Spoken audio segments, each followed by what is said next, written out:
Uzoq mamlakatlarning birida Said ismli badavlat odam yashardi.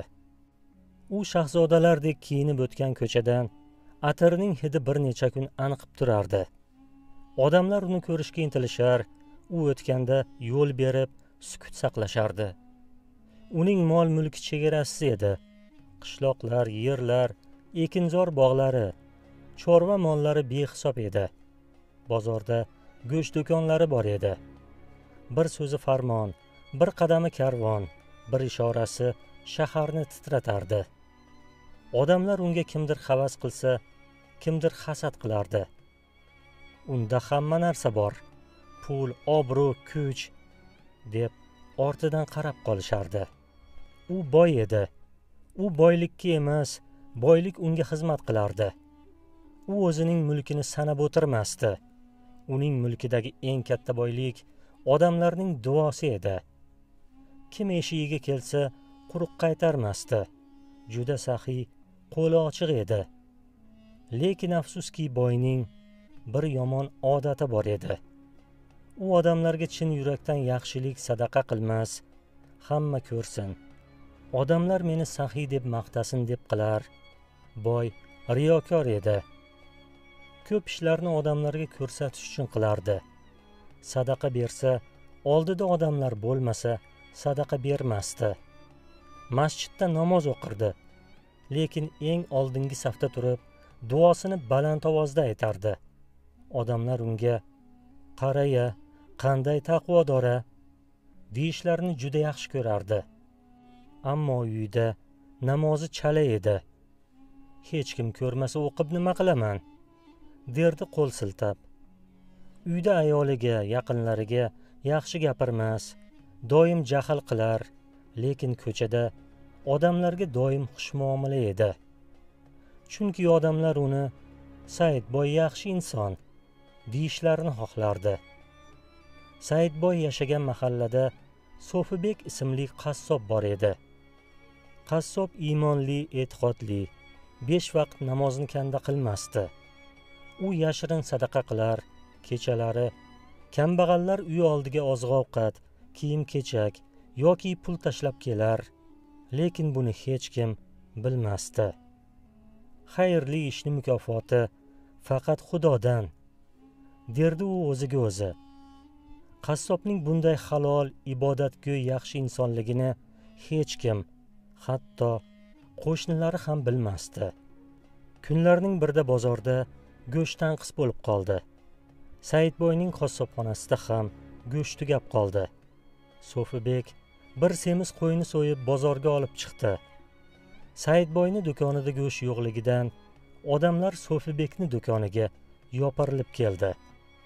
Shu payt So'fibekning qo'shnilaridan biri kelib, "Ishqilib eshak go'shti emasmi?" deb so'radi. Bu gapni eshitgan So'fibek seskanib ketdi. "Men iymonli odamman, namozxonman. Qanday qilib eshak go'shti sotishim mumkin?"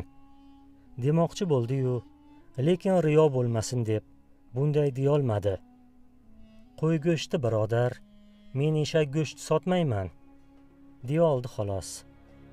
Qassob go'shtni sotib uyiga keldi.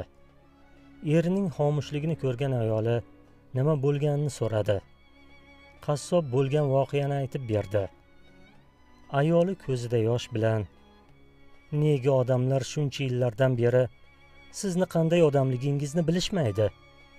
5 vaqt namoz o'qiysiz, har kuni odamlarga yaxshilik qilasiz, lekin hatto qo'shnilar ham buni bilmaydi" deb yig'ladi ayoli.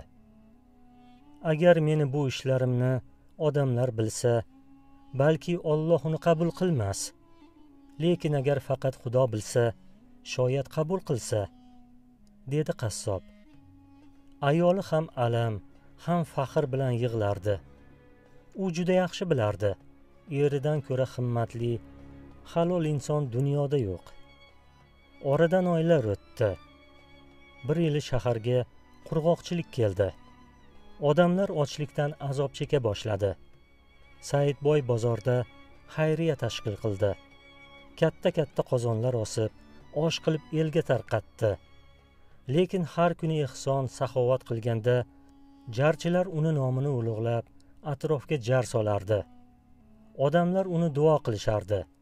Ammo ba'zilar bu xayriya emas, shon shuhrat qozonish uchun qilingan tadbirga o'xshaydi deb pinhona shivirlashardi.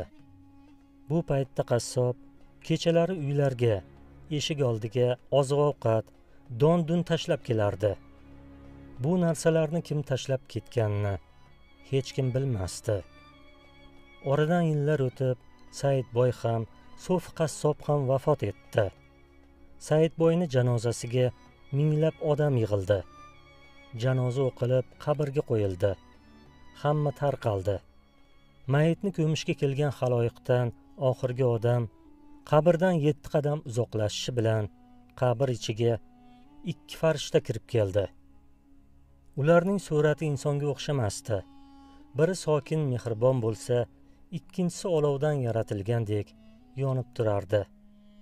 Ular savol berdi. Robbing kim? Saidboy titrab, odamlar Alloh deyishardi. Men ham shunday derdim, deb javob berdi. Dining nima? Odamlar islom deyishardi. Men ham islomdaman deb yurardim, dedi boy tili tutilib. 2 farishta uni javoblaridan hayron bo'lib, bir-biriga qarashdi. Tushunarli, dedi olovli farishta va qanotini ko'tardi. Shu payt qabr g'ichirlab, toraya boshladi. Qabr devorlari Saidboyni qisib nafas ololmay qoldi. U bor ovozi bilan baqirdi. Men dunyoda yaxshi ishlar qilganman, sadaqa berganman, masjid qurganman. Farishtalar uni faryodini eshitib, ha, qilgansan. Odamlar maqtasin deb qilgansan. Odamlar seni rosa maqtashdi. Mukofotingni dunyoda olding. Endi qabrda to qiyomatgacha torlikda, xorlikda qolasan. Saidboyni ruhi titrab, yaxshilik riyo uchun qilinsa, qabrda foyda bermasligini kech tushundi. Saidboy bilan qassob bir hafta farq bilan vafot etgandilar. Saidboy janozasida minglab odam qatnashib, uni avliyodek oxirgi manziliga kuzatishdi. Odamlar, jannati odam edi-ya, deb yig'lashdi. Qassob esa kamtarona kuzatildi. Mahalla ahli oddiygina dafn qilishdi. Hech kim qassobni kim ekanligini, qanday ulug' zot ekanini bilishmadi. Oradan vaqtlar o'tib, ruhlar olamida Saidboy va qassob uchrashib qoldi. Saidboy qassobni maqomini ko'rib, sen So'fibekmisan? Sen shu yerdamisan? Seni janozangda nari borsa 50 ta odam qatnashdi. Menda esa minglab odam keldi. Men qanchalik hurmatli odam edim.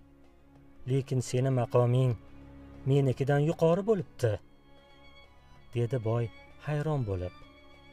Qassob esa Allohning oldida odamlar soni emas, amallar soni muhim. Chin ixlos bilan qilingan amallar muhim, deb javob berdi qassob.